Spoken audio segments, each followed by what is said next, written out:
¿Sabías que si te pierdes en un bosque sin ningún punto de referencia, sin sol, sin brújula, sin nada que te diga hacia dónde vas, tu cuerpo es incapaz de caminar en línea recta? No es una teoría, es un hecho medido en laboratorio. En 2009, un grupo de científicos alemanes vendó los ojos a un grupo de voluntarios y los soltó en un bosque y en un desierto, pidiéndoles simplemente que caminaran derecho. Ninguno lo logró. Todos, sin excepción, terminaron caminando en círculos de menos de 20 metros de diámetro, convencidos en todo momento de que avanzaban en línea recta. Nuestro cerebro necesita un punto fijo, lejano, algo contra lo que medirse. Sin eso, se traiciona a sí mismo. Y lo hace sin avisarte. Te cuento esto porque durante 9 años de mi vida, ese dato dejó de ser una curiosidad de sobremesa y se convirtió en la explicación que yo mismo necesitaba repetirme cada vez que algo en el bosque no cuadraba. El problema es que hay noches en las que ni la ciencia te alcanza para explicar lo que ves. Me llamo Rodrigo Estevez y durante casi 2 décadas coordiné el equipo de rescate en montaña de una zona que, por razones que entenderás más adelante, prefiero no nombrar con exactitud. Digamos que es una franja de bosque templado, con más de 40.000 hectáreas de pinos, robles y afloramientos de granito, cruzada por ríos fríos y cañones, que en invierno se llenan de una niebla tan densa que apagas la linterna y sigues viendo lo mismo que con los ojos cerrados. Soy ingeniero de formación, no místico ni sensible ni nada por el estilo. Me gustan los números porque los números no mienten, no interpretan, no dramatizan. Un número simplemente es. Y esa manía mía por los números, que empezó como una herramienta de trabajo, terminó siendo la única cuerda a la que me pude aferrar cuando todo lo demás dejó de tener sentido. Voy a explicarte por qué me volví así, porque importa para entender el resto de esta historia. Antes de coordinar el equipo, era un rescatista más, y mi compañero de cuerda durante los primeros 6 años fue un hombre llamado Darío Contreras. Darío era del tipo de persona que se ríe en los peores momentos, que canta canciones espantosas mientras carga una camilla cuesta arriba, que te hace sentir que ninguna montaña es tan grave como parece. Tenía una hija de 8 años a la que le había prometido enseñarle a escalar en cuanto cumpliera los 12, y hablaba de eso todo el tiempo, con el entusiasmo poco disimulado de un padre que ya se imagina el futuro entero de su hija sin ninguna duda de que va a estar ahí para verlo. Murió en una operación de rescate en 2011, no por ningún motivo sobrenatural, sino por algo terriblemente mundano. Una roca suelta, una caída de 12 metros, un golpe en la cabeza. Fue instantáneo, o eso me dijeron los médicos, aunque nunca supe si lo decían para consolarme o porque era cierto. Lo que sí sé, porque lo viví con mis propios ojos, es que un segundo antes de que la roca cediera bajo su peso, Darío se había dado la vuelta hacia mí para terminar de contarme un chiste que había empezado mientras subíamos, uno malísimo sobre un cura y un montañista que ni siquiera recuerdo bien porque nunca llegó a la mitad. Ese detalle, lo estúpido y lo cotidiano de ese instante, es lo que más me ha costado superar de todo lo que he vivido en la montaña, más incluso que lo que voy a contarte después. La muerte de Darío no tuvo ningún patrón, ninguna lógica que yo pudiera anotar y entender, y eso, para una cabeza como la mía, resultó insoportable durante mucho tiempo. Después de eso dejé de creer en el destino, en las señales, en cualquier cosa que no pudiera escribirse en una hoja de cálculo. Empecé a llevar registros de todo. Cada rescate, cada desaparición, cada hallazgo, con hora, coordenadas, temperatura, humedad, fase lunar, terreno, edad de la víctima, tiempo transcurrido hasta el hallazgo. Le decía a mi equipo que era para mejorar nuestros protocolos. En parte era cierto. Pero también era mi manera de sentir que tenía algún control sobre un bosque que se había llevado a mi amigo sin ninguna razón que yo pudiera anotar en una casilla. Durante los primeros 2 años después de la muerte de Darío, mi base de datos era, honestamente, bastante inútil desde el punto de vista operativo. Anotaba cosas como el color exacto del cielo al momento de cada rescate, o cuántos minutos habían pasado desde el amanecer, datos que ningún manual de rescate en montaña pide jamás. Mis compañeros de esa época lo toleraban con la paciencia que se le tiene a alguien que está de duelo, asumiendo que en algún momento se me pasaría. No se me pasó. Se transformó en otra cosa, más precisa, más útil, y con el tiempo, mucho más perturbadora de lo que yo hubiera imaginado cuando empecé a llenar aquellas primeras libretas solo para no tener que sentarme a llorar en silencio en mi apartamento vacío. Con los años, esa base de datos creció mucho más de lo que necesitaba para el trabajo. Empecé a notar patrones que no tenían ninguna explicación operativa, patrones que solo aparecen cuando uno se obsesiona con los números durante suficiente tiempo. Aquí va uno, y quiero que lo tengas presente porque va a volver más adelante. En nuestra zona, y esto lo he comprobado cruzando datos de otras regiones montañosas del mundo, la inmensa mayoría de las desapariciones sin resolver ocurren en un radio de menos de 2 kilómetros de un camino marcado, no en zonas remotas e inaccesibles como uno esperaría. La gente no desaparece en lo más profundo del bosque. Desaparece cerca del sendero, cerca de donde todavía se puede escuchar el tráfico de la carretera, cerca de donde uno debería sentirse seguro. Otro dato, este ya documentado por investigadores independientes que llevan décadas compilando reportes de desapariciones en parques naturales de distintos países. Existe una correlación estadística notable entre las zonas de mayor concentración de afloramientos graníticos, cuerpos de agua fría y terrenos kársticos, y el número de desapariciones que nunca se resuelven. Nadie sabe explicar por qué. Algunos dicen que es simple geografía, que ese tipo de terreno es más traicionero, más fácil para perderse o caer en una grieta. A mí siempre me pareció una explicación demasiado cómoda para un patrón demasiado consistente. Y hay un tercero, el que más me costó digerir cuando lo até junto a los otros dos. Cuando se encuentra a una persona que ha muerto de hipotermia, en un porcentaje sorprendentemente alto de los casos, se la encuentra parcial o totalmente desvestida. Existe un nombre médico para esto: desnudez paradójica. Cuando el cuerpo entra en las últimas fases de la hipotermia, los vasos sanguíneos periféricos, que se habían contraído para conservar el calor en el núcleo del cuerpo, colapsan de golpe y se dilatan, generando una sensación repentina e intensa de calor. La persona, ya desorientada, confundida, en las últimas etapas de un fallo neurológico provocado por el frío, siente que se está quemando viva y empieza a quitarse la ropa. Es ciencia. Está documentado, aceptado, explicado en cualquier manual de medicina de montaña. Y sin embargo, cuando uno lleva 15 años encontrando cuerpos así, empieza a preguntarse si esa explicación cubre absolutamente todos los casos, o si a veces se usa para cerrar un expediente que en el fondo a nadie le gusta mirar con demasiado detenimiento. Hay un cuarto dato, y este es quizás el que más me costó aceptar cuando lo até a los otros tres, porque no proviene de la geología ni de la medicina, sino de la psicología del extremo, un campo que durante años yo consideraba pura anécdota sin ningún valor estadístico real. En 1916, cuando el explorador Ernest Shackleton cruzó a pie, junto a dos compañeros exhaustos, 36 horas sin descanso, los glaciares de Georgia del Sur después de que su expedición a la Antártida quedara varada, escribió después en sus memorias que durante buena parte del cruce tuvo la sensación innegable de que los acompañaba una cuarta persona. No la vio. No la escuchó hablar con palabras claras. Simplemente sintió, con la misma certeza con la que uno siente el peso de su propia mochila, que había alguien más caminando con ellos, guiándolos, cuidando que no se desviaran del camino correcto. Lo curioso, lo que hizo que ese relato dejara de ser una simple curiosidad histórica y se convirtiera en un campo serio de estudio psicológico, es que sus dos compañeros, interrogados por separado años después, describieron exactamente la misma sensación, en el mismo tramo del cruce, sin haberlo comentado entre ellos durante la travesía por miedo a sonar como si estuvieran perdiendo la cabeza. Ese fenómeno tiene nombre hoy en día, se le llama el factor del tercer hombre, y ha sido documentado en decenas de casos posteriores completamente independientes entre sí. Alpinistas que sobreviven caídas en el Everest y describen una presencia que los sostuvo cuando ya no tenían fuerzas, buzos que quedan atrapados bajo el hielo y sienten una mano guiando la suya hacia la salida, sobrevivientes de naufragios que juran haber compartido su bote salvavidas con alguien que nunca estuvo en la lista de pasajeros. La explicación oficial, la que aceptan la mayoría de los psicólogos que han estudiado el tema, es que se trata de un mecanismo de supervivencia del propio cerebro humano, una especie de disociación protectora que el cuerpo genera bajo estrés extremo para ayudarnos a seguir adelante cuando conscientemente ya no creemos poder hacerlo. Es una explicación razonable, elegante incluso, y durante mucho tiempo me pareció suficiente.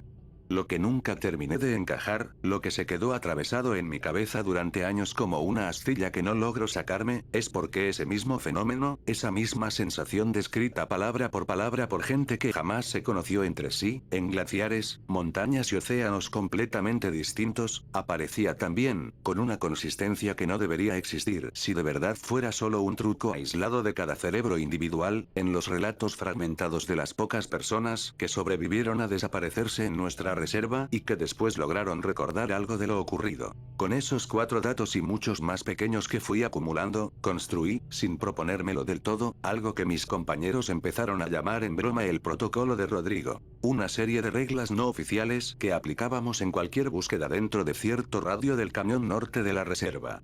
Nunca dividir al equipo en menos de 3 personas. Nunca operar de noche sin al menos 2 fuentes de orientación independientes, brújula y GPS, nunca solo una.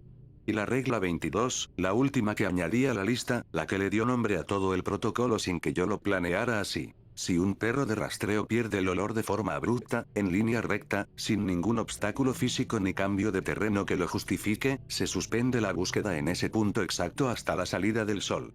No me hagan explicar por qué llegué a esa regla. Ya llegaremos ahí. Todo esto que te cuento es contexto, y sé que es mucho, pero necesitas entenderlo para lo que pasó en octubre de hace 4 años, la última operación de búsqueda que coordiné antes de renunciar. Recibimos el aviso un martes por la tarde. Un hombre de 61 años, llamado en los reportes oficiales con las iniciales JM, porque su familia pidió privacidad y yo voy a respetar eso incluso ahora, había salido esa mañana a caminar solo por un sendero que conocía de memoria, uno que había recorrido literalmente cientos de veces en los últimos 20 años. Era un hombre metódico, de rutina fija, del tipo que siempre avisa a su esposa la hora exacta en que piensa volver. Ese día no volvió. Su esposa llamó a las 5 de la tarde, apenas 40 minutos después de la hora prevista, porque conocía también sus costumbres, que un retraso de 40 minutos ya le pareció motivo suficiente de alarma. Esa precisión, ese conocimiento tan exacto de la rutina de su marido, terminaría siendo crucial para acotar la zona de búsqueda con una exactitud que rara vez tenemos. Reuní al equipo esa misma tarde. 12 personas, 3 perros de rastreo, 2 vehículos todoterreno y la luz que nos quedaba, que no era mucha. Mi segundo al mando, una mujer llamada Valentina Roy que llevaba 8 años conmigo y que tenía la envidiable habilidad de mantenerse calmada incluso cuando yo empezaba a perder la paciencia, organizó los equipos de búsqueda en abanico desde el último punto conocido, un mirador a mitad del sendero donde otro excursionista recordaba haber visto a un hombre de la descripción de JM alrededor del mediodía. Valentina era bombera antes de unirse al equipo de rescate, y llevaba esa formación pegada al cuerpo en cada gesto. Hablaba poco, pero cuando hablaba todos se callaban a escucharla, y tenía la costumbre, que yo agradecía enormemente en momentos de tensión, de repetir cada instrucción exactamente igual las veces que hiciera falta, sin ninguna irritación en la voz, hasta que quedaba absolutamente claro que todos habían entendido. Iván, el guía de Fredo, era justo lo opuesto. Joven, apenas con 2 años en el equipo, todavía con esa mezcla de entusiasmo y arrogancia que da a creer que uno puede resolver cualquier problema si corre lo suficientemente rápido hacia él. Me caía bien precisamente por eso, porque me recordaba a mí mismo antes de que la montaña me enseñara, de la peor manera posible, que la velocidad no siempre es la virtud que uno cree. Repartí las coordenadas de búsqueda basándome en el testimonio de la esposa de JM, y en un cálculo simple que cualquier equipo de rescate en montaña usa como punto de partida. La distancia máxima que una persona de su edad y condición física puede recorrer caminando en terreno irregular, en el tiempo transcurrido desde la última vez que fue visto. Ese cálculo, que en el papel parece puramente matemático, es el que define en la práctica el círculo dentro del cual concentramos todos nuestros recursos durante las primeras horas críticas, porque las estadísticas de rescate en montaña son bastante claras en un punto. Las probabilidades de encontrar con vida a una persona perdida caen de forma pronunciada después de las primeras 24 horas, y caen todavía más rápido si esa persona tiene alguna condición médica preexistente, como el ligero problema cardíaco que la esposa de JM mencionó entre lágrimas al entregarnos los datos que necesitábamos. La primera hora de búsqueda fue exactamente lo que cualquiera esperaría. Gritos de su nombre que se perdían entre los árboles, el ladrido nervioso de los perros, radios crepitando instrucciones. Encontramos su primera pista a las 6:20 de la tarde, con la luz ya cayendo rápido. Una gorra, la misma que su esposa había descrito, tirada a un costado del sendero, no rota ni sucia, simplemente dejada ahí, como si se la hubiera quitado con calma y la hubiera colocado sobre una piedra plana. Eso, para cualquiera que no conozca las estadísticas, podría parecer un detalle sin importancia. Para mí, con 9 años de datos acumulados en la cabeza, fue la primera señal de que algo no iba a salir como en la mayoría de nuestros rescates. Para entender bien lo que pasó después, necesitas saber, aunque sea de forma resumida, cómo funciona realmente el rastreo canino, porque es otro de esos campos donde la ciencia real es mucho más extraña de lo que la mayoría de la gente imagina. Un perro de rastreo no sigue, como mucha gente cree, una línea continua de olor sobre el suelo. Cada persona desprende constantemente miles de millones de células de piel microscópicas, cubiertas de bacterias y compuestos orgánicos volátiles, que caen al suelo y se dispersan en el aire, formando lo que los especialistas llaman un cono de olor, una nube tridimensional que se ensancha y se curva según el viento, la humedad, la temperatura y la vegetación del terreno. Un buen perro de rastreo no sigue tus pasos. Sigue la forma cambiante de esa nube invisible, entrando y saliendo de ella, corrigiendo su trayectoria constantemente, motivo por el cual muchas veces avanza en zigzag aunque la persona buscada haya caminado en línea perfectamente recta. Ese comportamiento errático es completamente normal y esperado. Lo que no es normal, lo que ningún manual de adiestramiento canino documenta como parte del comportamiento esperado de un rastreo, es que ese cono de olor termine de golpe, de forma limpia, sin ninguna dispersión gradual, como si alguien hubiera cortado la nube con un cuchillo exactamente en el punto donde el perro se detiene. Uno de los perros, un pastor belga llamado Fredo que llevaba 4 años trabajando con nosotros y que jamás había fallado en un rastreo, encontró el olor de JM junto a la gorra sin ningún problema y empezó a tirar de su correa con la determinación de siempre, siguiendo un rastro que se adentraba en un área de bosque más cerrado, lejos del sendero principal. Avanzó así unos 300 metros, con su guía, un hombre joven llamado Iván, siguiéndolo de cerca. Y entonces, sin ningún motivo aparente, sin que hubiera un río que cruzar, ni una carretera, ni ningún cambio de terreno que pudiera cortar el rastro de olor de forma natural, Fredo se detuvo en seco. No gimió, no ladró, no mostró el comportamiento normal de un perro que pierde una pista de forma gradual, que empieza a dar vueltas buscando de nuevo el rastro. Se detuvo, como si hubiera chocado contra algo invisible, y se quedó ahí, rígido, con el pelo del lomo completamente erizado, sin querer avanzar ni un centímetro más, gimiendo bajito con una intensidad que Iván nunca le había escuchado antes. Recibí la llamada de radio de Iván a las 7:15. Ya casi no había luz. Y aquí es donde entró en juego la regla 22 de mi protocolo, la que yo mismo había escrito años atrás basándome en 3 incidentes anteriores que jamás documenté oficialmente porque no tenía ninguna manera de explicarlos sin sonar como un lunático delante de mis superiores. Le ordené a Iván que retirara a Alfredo de esa zona inmediatamente y que replegara a su equipo hacia el mirador. Recuerdo su voz por radio, tensa, discutiéndome, diciéndome que estábamos a punto de encontrar a JM, que no tenía sentido detenerse ahí. Tenía razón desde un punto de vista puramente operativo. Pero yo llevaba 9 años anotando cada vez que un perro se comportaba así, y en cada uno de esos casos anteriores, cuando ignoramos la señal y seguimos adelante de noche, algo había salido mal. No voy a entrar en detalles de esos casos anteriores todavía. Solo te digo que le ordené a Iván, con una autoridad que no dejaba lugar a discusión, que se replegara, y que esa decisión probablemente le salvó la vida esa noche, aunque en ese momento ninguno de los dos lo sabíamos con certeza. Reagrupamos a todo el equipo en el mirador a las 8 de la noche. Ya era de noche cerrada, una noche sin luna, con una temperatura que había caído más de lo previsto para esa fecha, casi 4 grados bajo cero, algo inusual para principios de octubre. El bosque, si nunca has estado en uno de noche, no es simplemente oscuro. Es una oscuridad que tiene textura, que se pega a la piel de la cara como si fuera un material y no la ausencia de luz.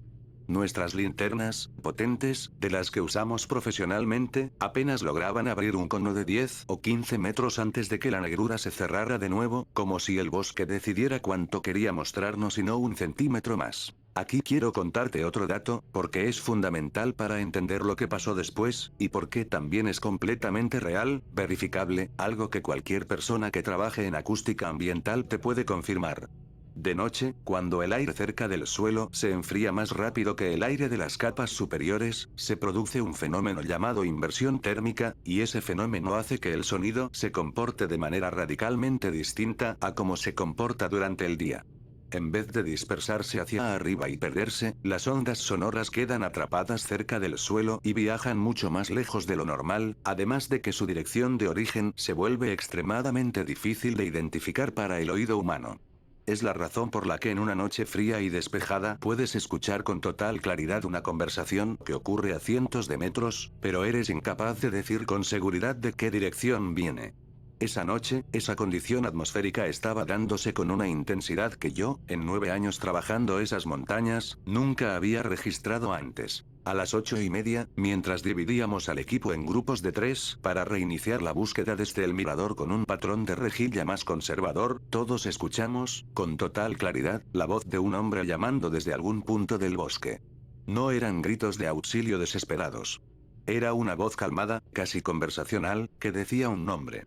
El nombre de JM, el hombre que estábamos buscando. El problema, y esto lo confirmaron los 12 miembros del equipo por separado cuando los interrogué esa misma noche, uno por uno, para descartar coincidencias, es que nadie fue capaz de identificar de qué dirección venía esa voz. Cada persona, dependiendo de dónde estaba parada, apuntó hacia un punto distinto del bosque, y ninguno de esos puntos coincidía entre sí. Valentina juraba que venía del este, hacia el cañón.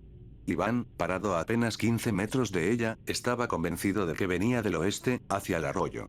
Yo, personalmente, sentí con total certeza que la voz venía de arriba, de la ladera que subía detrás de nosotros, un punto donde no había ningún sendero ni ninguna razón para que alguien estuviera parado llamando a otra persona. En ese momento, con mi cabeza fría de ingeniero funcionando a toda velocidad, pensé que la inversión térmica explicaba perfectamente la confusión direccional.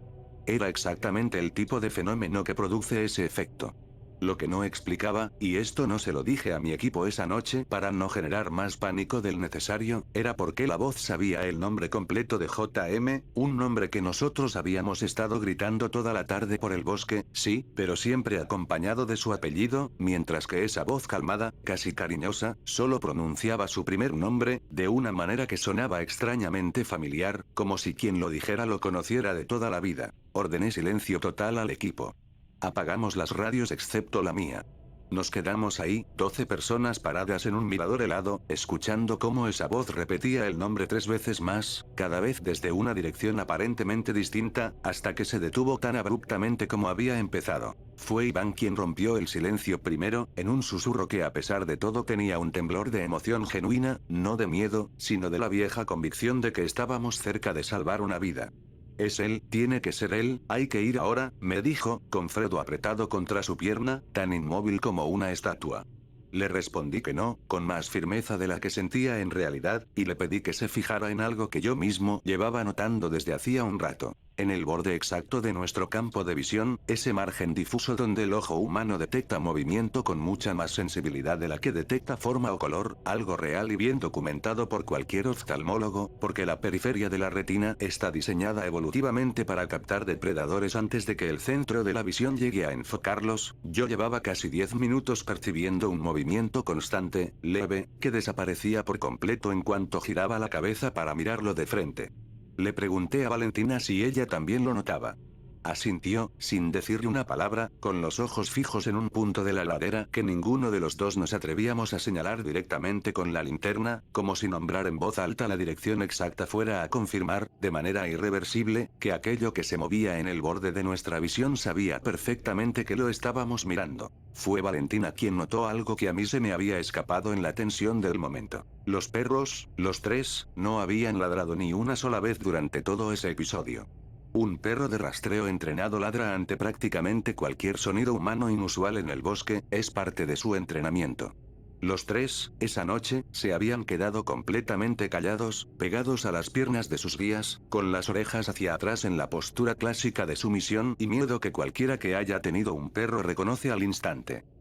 Decidí, contra la opinión de 2 miembros del equipo que querían continuar de inmediato hacia el origen de la voz por si realmente se trataba de JM, pidiendo ayuda con la poca fuerza que le quedara, mantenernos en el mirador hasta que llegara refuerzo con generadores de luz más potentes desde el pueblo, a unos 40 minutos de distancia. Fue la decisión más difícil que tomé en toda mi carrera, porque significaba aceptar la posibilidad de que un hombre real, un ser humano de 61 años, estuviera en algún punto de ese bosque, herido, hipotérmico, y nosotros nos quedáramos quietos esperando refuerzos en vez de ir a buscarlo. Pero mis 9 años de datos me decían que actuar de forma impulsiva en esas condiciones específicas, con esa combinación exacta de comportamiento canino, confusión acústica y temperatura anómala, había salido mal en cada ocasión anterior. Los refuerzos llegaron a las 10:15.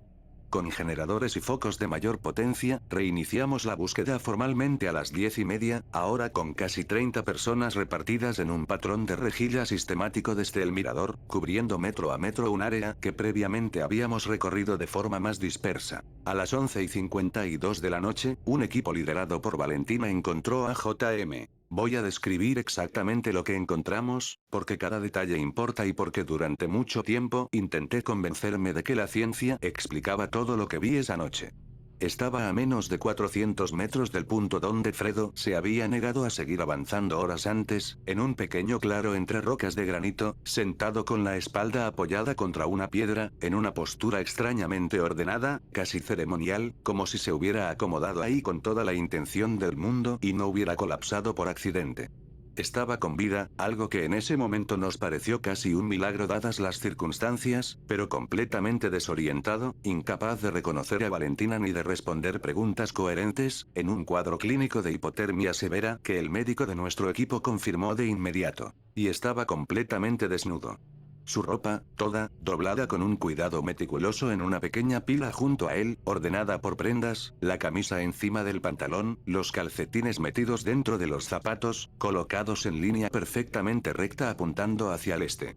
La desnudez paradójica, ese fenómeno médico real que ya te expliqué antes, explica que una persona en fase terminal de hipotermia se quite la ropa por la sensación de calor extremo.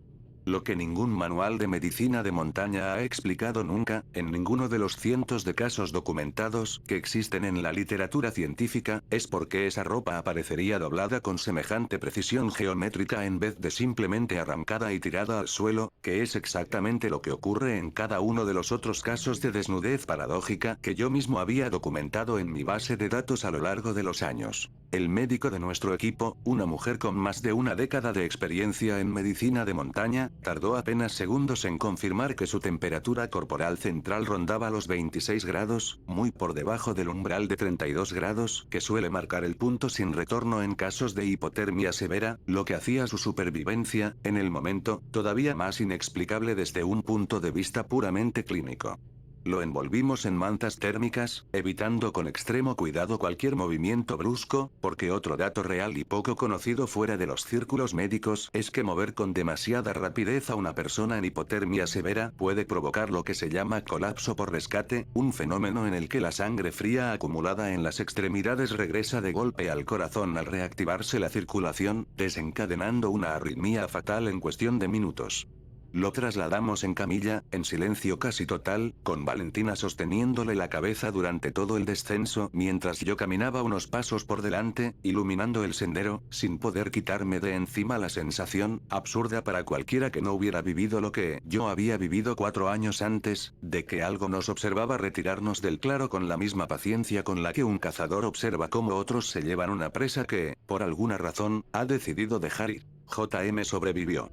Pasó 11 días en el hospital, 4 de ellos en cuidados intensivos, y cuando finalmente pudo hablar con coherencia, casi 3 semanas después del incidente, accedió a que un psicólogo especializado en trauma, contratado por su familia, hablara conmigo directamente sobre lo que recordaba, con su permiso expreso, porque él mismo dijo que necesitaba contárselo a alguien que hubiera estado ahí esa noche y que pudiera entender lo que estaba diciendo sin mirarlo como si estuviera loco. Lo que JM recordaba, de forma fragmentada, entre lagunas que el propio trauma y la hipotermia habían dejado en su memoria, era esto. Había salido del sendero principal siguiendo lo que él describió como el sonido de un niño llorando, algo que en ese momento le pareció una emergencia clara que requería su ayuda inmediata.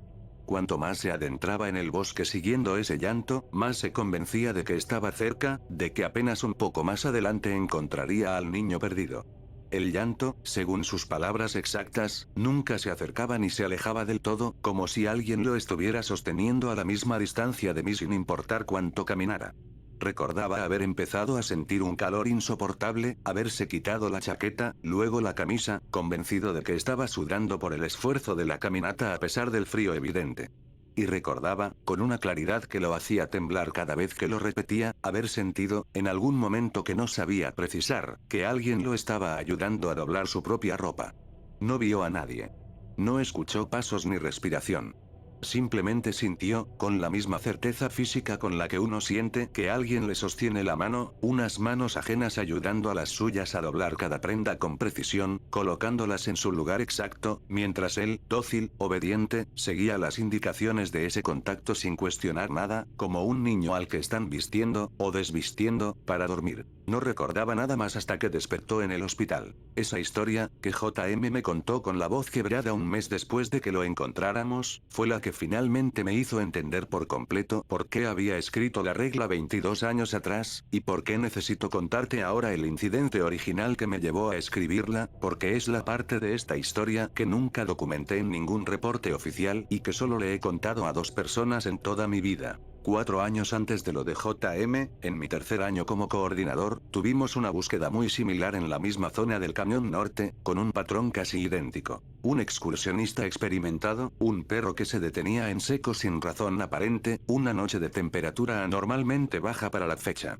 La diferencia es que esa vez yo estaba solo, adelantado al resto del equipo por radio, tratando de confirmar visualmente una posible señal térmica que habíamos detectado con una cámara de imagen térmica portátil, una tecnología que en aquel entonces recién empezábamos a usar y que todavía no dominaba del todo. Avancé solo, contra mi propio protocolo posterior que en ese momento aún no existía, unos 200 metros más allá del punto donde mi equipo se había detenido, guiándome por la señal de calor en la pantalla de la cámara térmica, un punto brillante, del tamaño aproximado de una persona sentada, entre un grupo de rocas de granito.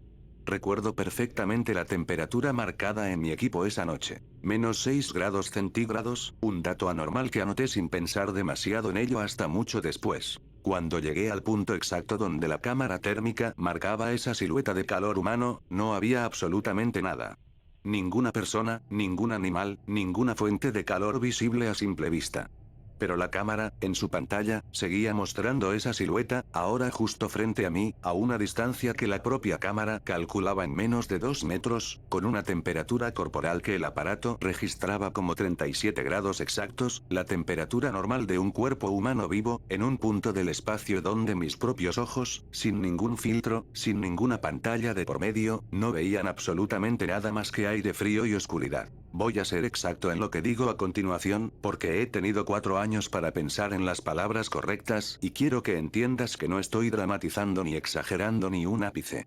La silueta en la pantalla térmica, sin que yo moviera un solo músculo, sin ningún sonido, empezó a inclinarse hacia adelante, hacia donde yo estaba parado con la cámara en las manos, con un movimiento de cabeza que en cualquier persona real interpretarías como el gesto de alguien acercando su rostro al tuyo para verte mejor en la oscuridad. Bajé la cámara instintivamente para mirar con mis propios ojos el punto exacto donde la pantalla mostraba esa figura inclinándose hacia mí. No había nada. Volví a levantar la cámara.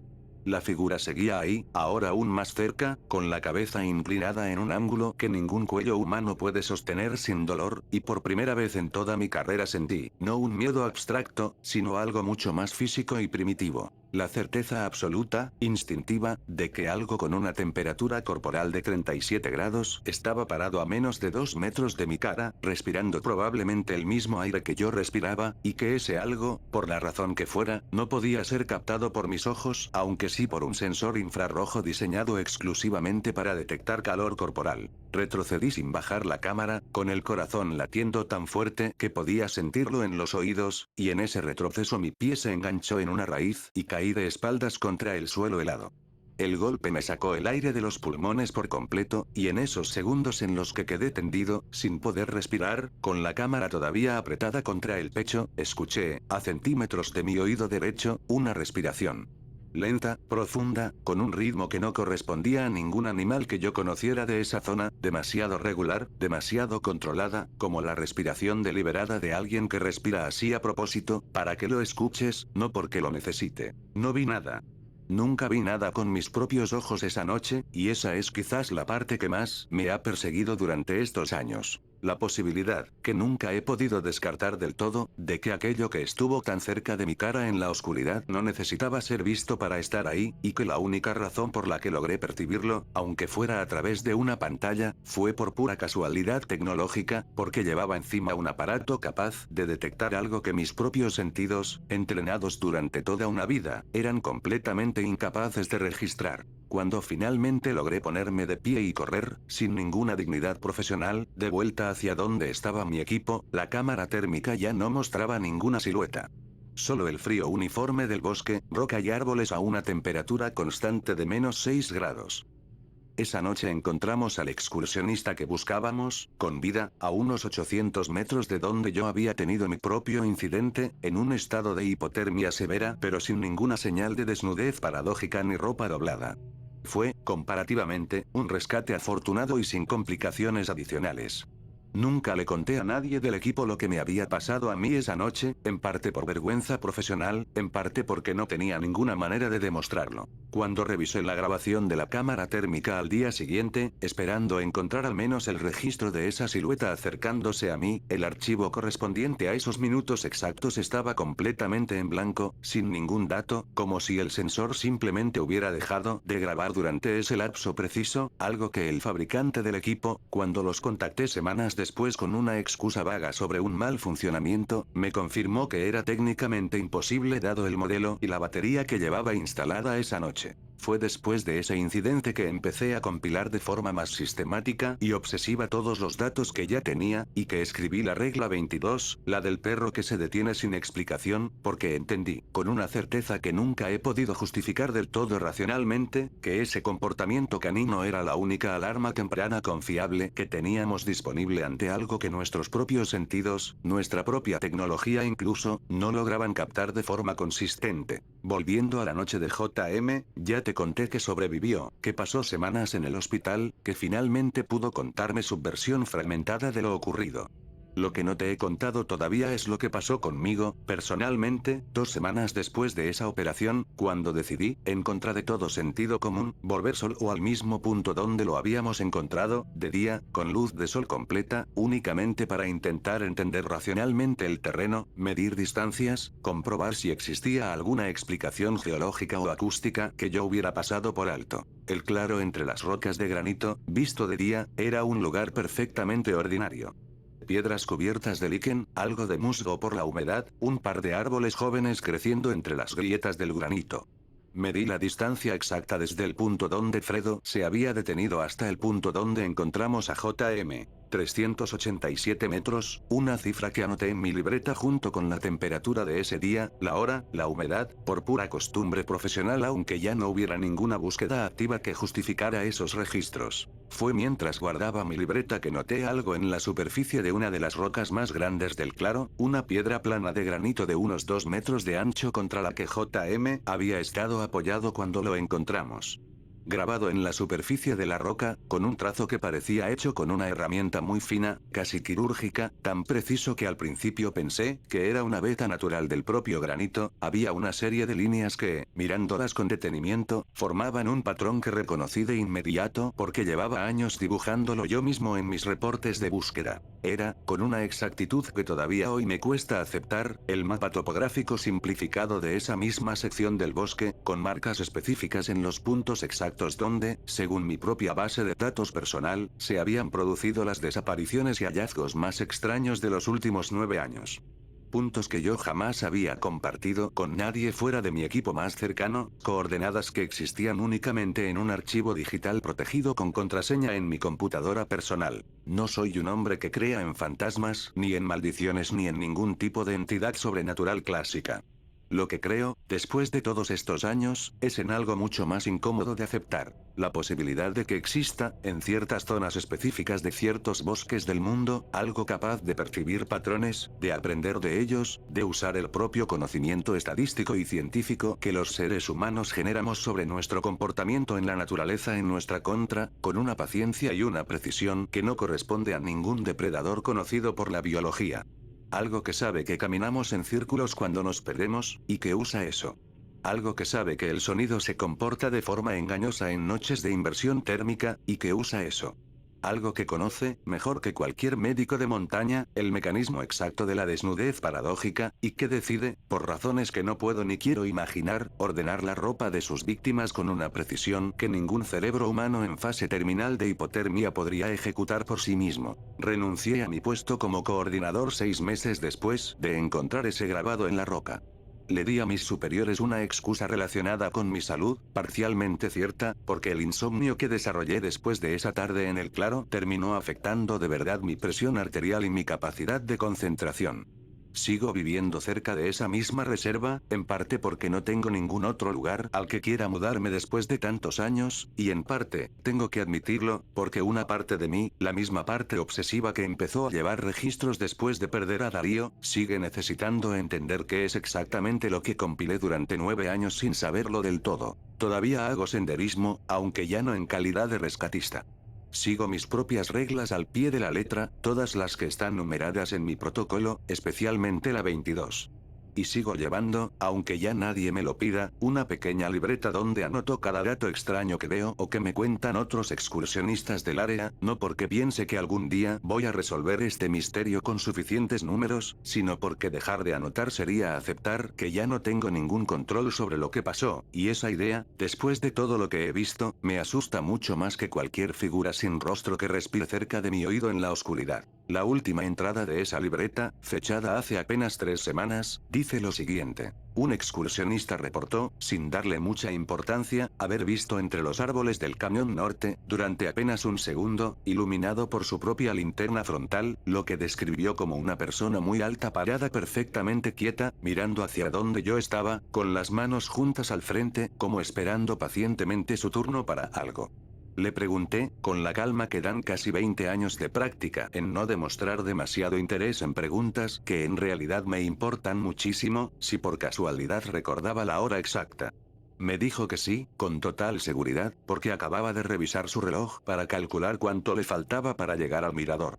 Eran las 11:52 de la noche. La misma hora, minuto por minuto, en que 4 años atrás encontramos a JM sentado, desnudo, con su ropa doblada en perfecto orden, esperando pacientemente a que alguien llegara a buscarlo. No sé qué significa esa coincidencia.